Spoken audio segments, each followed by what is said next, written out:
ભાજપનો ગઢ મનાતા ગુજરાતમાં ઉમેદવારોની જાહેરાત બાદ કાર્યકર્તાઓમાં હાઈકમાન્ડ વિરુદ્ધ ભારે નારાજગી ફેલાઈ ગઈ છે, જેને ડામવા પ્રદેશ મોવડી મંડળ કામે લાગ્યું છે। આજે ભાજપના પ્રભારી ગોરધન ઝડફિયા વડોદરા આવ્યા હતા। વડોદરામાં વિરોધ બાદ ઉમેદવાર રંજનબેને ચૂંટણી લડવાની અનિચ્છા દર્શાવતા વિરોધને ડામવા માટે પ્રદેશ મોવડીએ ઉમેદવાર બદલી ડોક્ટર હિમાંગ જોશીને મૂક્યા હતા। જો કે હવે આમાં આશ્ચર્યની વાત તો આ છે કે હિમાંગ જોશી વડોદરાના ન હોવાથી અને વરિષ્ઠ કાર્યકરોની અવગણના કરવામાં આવી હોવાના મુદ્દે કાર્યકરોમાં છુપો રોષ ફેલાઈ ગયો છે।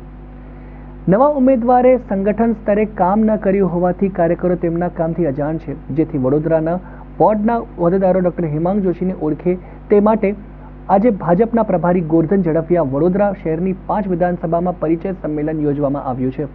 ત્યારે વડોદરા શહેરના પ્રભારી ગોરધન ઝડફિયા શહેરમાં આવ્યા હતા। ગોરધન ઝડફિયા જિલ્લા ભાજપ કાર્યાલય ખાતે પહોંચ્યા હતા।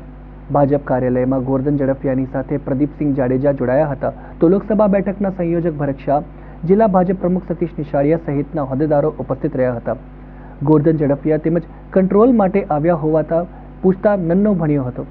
તે ઉપરાંત ચૂંટણીની કામગીરી સિવાય અન્ય કોઈ પણ બાબતે સવાલનો જવાબ આપવાનું તેમણે ટાળ્યું હતું।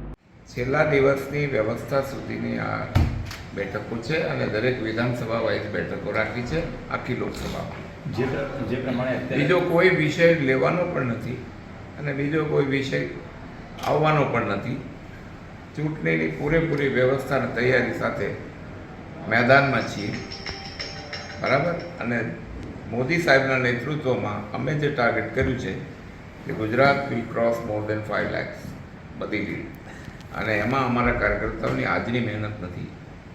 મોદી સાહેબના 10 વર્ષનો કાર્યકાલ અને 30 વર્ષથી ગુજરાતમાં કાર્યકર્તાઓની પરિશ્રમની પરાકાષ્ઠા કરી છે। છેલ્લા દિવસની વ્યવસ્થા સુધીની આ બેઠકો છે અને દરેક વિધાનસભા વાઇઝ બેઠકો રાખી છે આખી લોકસભામાં। જે પ્રમાણે બીજો કોઈ વિષય લેવાનો પણ નથી અને બીજો કોઈ વિષય આવવાનો પણ નથી। ચૂંટણીની પૂરેપૂરી વ્યવસ્થા અને તૈયારી સાથે મેદાનમાં છીએ, બરાબર। અને મોદી સાહેબના નેતૃત્વમાં અમે જે ટાર્ગેટ કર્યું છે કે Gujarat will cross more than 5 lakhs બધી લીડ, અને એમાં અમારા કાર્યકર્તાઓની આજની મહેનત નથી।